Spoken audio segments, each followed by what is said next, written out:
When you get to winning, for me, it's come down to maxing out. And what maxing out means is you do one more at least than you think you're capable of. So when you're done, whatever you're doing, whether it's at the gym or phone calls or meetings or in sports, one more shot, one more throw, one more swing of the golf club or the baseball bat, the separator is for the winners, they do one more.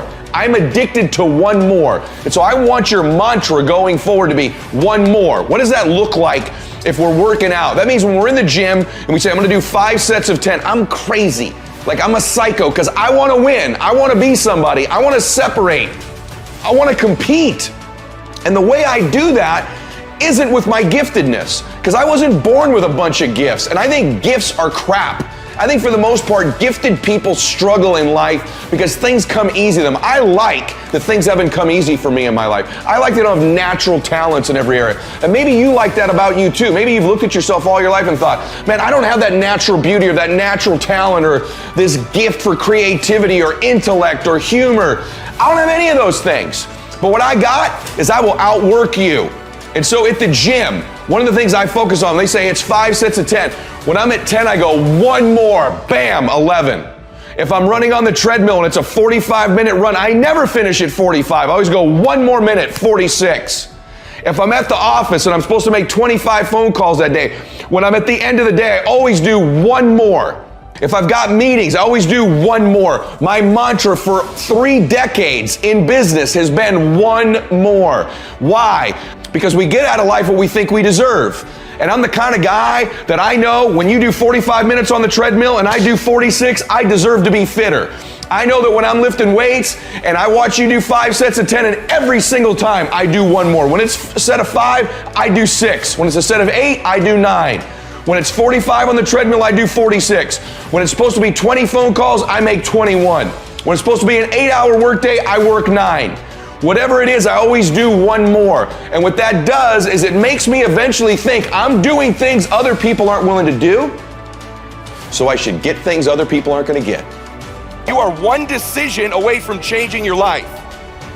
And you have to accept that. You're one new meeting, one new relationship, one new contact, one new action, one new decision away from shifting your life from where it is right now to a totally different place. So what's the decision? You already know. I could go backstage now. There's something you've been hesitating on. There's a contact you need to make, isn't there? There's a job you need to quit. There's a relationship you need to engage in. Maybe there's a relationship you need to leave.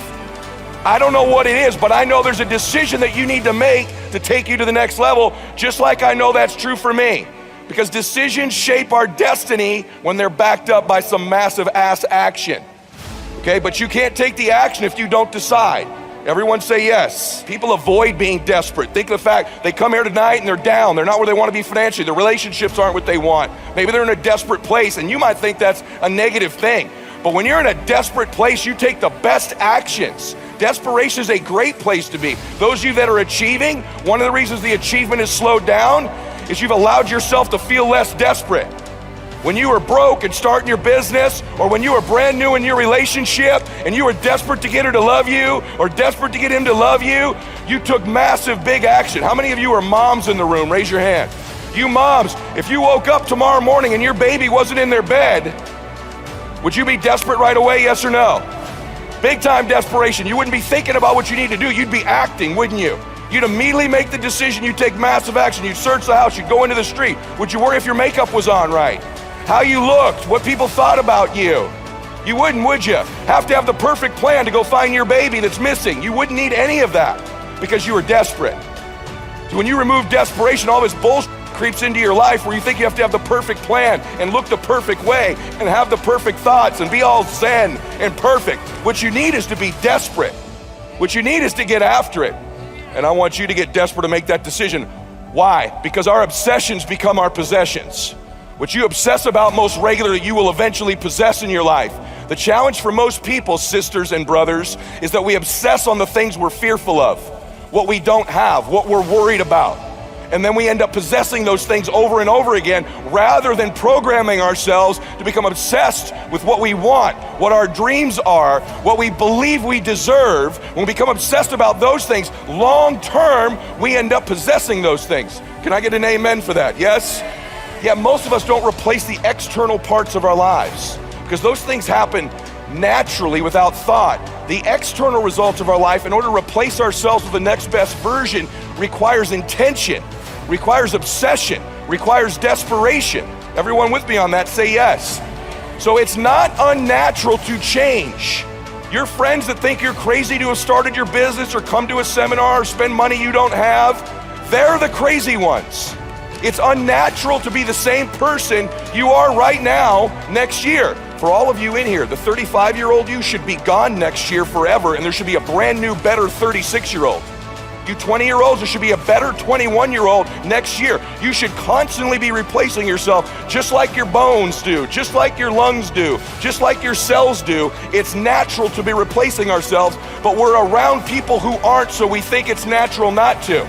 I think you got to find a business you're going to start. And here's what I did. I played a game with myself, and that game was this. If I hit my certain goals in a given month, I think you should go touch your dreams. I think you should live in your dreams. I think that the more familiar you become with your dream or whatever it is you want, the more you can touch it, feel it, and be around it, the more likely you become comfortable in it, the more likely you'll acquire it. And so one of the big things that I did was I would set these goals up, whether it be an income goal or a production goal. This is when I was part-time as an entrepreneur. And I'd say, if we hit X, we're going to go away for one night. And that one night would be to a nice place. It might be like the Ritz-Carlton Laguna Beach, right, where I would go, or the La Quinta Resort in Palm Desert. And I'd do one night in my dream. I'd spend the $300 or $400. My wife would get a nice massage. Get a taste of it. And I'd go play golf. And guess who you run into those golf courses? You run into some rich dudes. And I'd run into those guys on the golf course, and I would get to know them for that weekend, that time. So it wasn't golf. You're touching possibility. You're living in your dream. The more you can touch it. If your dream is to feed 1 million people, spend one day a month actually in those charities feeding people. The more you get comfortable in your dream. So you don't wait until you're set to do it. You get little. You never do. You know this. Every little thing you've acquired, even getting Elena. You talked about how you chased her for 13 months. You got around her a little bit in the meantime, because the more comfortable she could get with hearing your voice messages are from you, the more likely she's going to get in your dream. Because you belong in your dream, but you have to touch it regularly before you get it. A couple ironic things about closing and selling that you may not have ever been told before, but I'm going to tell you. People don't have to believe what you're saying. Is that crazy? People do not have to believe what you're saying. In fact, too many of you spend too much time trying to get people to believe what you're saying. And you come across like a beggar because of it. You seem desperate. Who's ever trained you to get people to believe what you're saying doesn't get influence. There's a subtle difference that the great ones know. And you've probably never been told this before, but I know it.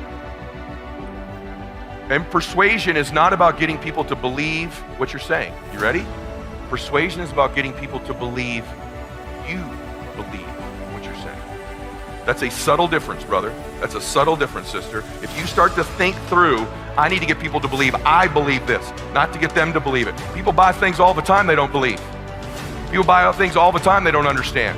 That's okay. We want to educate, we want to train, but they don't have to believe everything you're saying. If they have to do that, you're going to look like you're begging all the time. They got to believe you believe it. That's a different intention.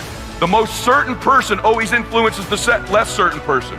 When you're exchanging with a recruiter or a client, they're either going to close you or you're going to close them. And that's certainty. Certainty is influence. And you can't transfer to me something that you're not experiencing for real. You have to really believe it. You got to really be a crusader. You got to really understand it. When you really believe something, you can transfer that certainty to me. Everybody with me on that? Say yes. This is a huge deal. It's a huge deal that you need to begin to understand that persuasion is they believe you believe what you're saying. I love that most people don't take anything seriously. I love that most people aren't coachable. I love that most people don't do what I teach or that anybody teaches. I love that. That's how certain people win. Half y'all haven't written a damn word down I've said. If you were in my team, I'd slap the hell out of you. I don't say that disrespectfully. I say this as a dipshit who had a Velcroed car. I don't say that talking down to you. I say, wake up! You want to win? You want to be a millionaire? You got to quit being so casual. You walk slow, you talk slow, you implement things slow, you talk a good game like you're going to be somebody, like you're going to make hundreds of thousands of dollars. You can't even write a note down. You're going to get your ass kicked in business, dude. Business is a sport. It's competitive. You got to get focused and get in a hurry. You're around a dude like me, we will smash your organization. We come to play. We're for real. What are you? Cool?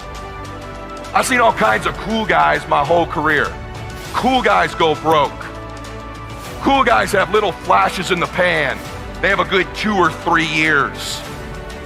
Players who implement strategies that get focused and intense, they win decades. They win multiple championships.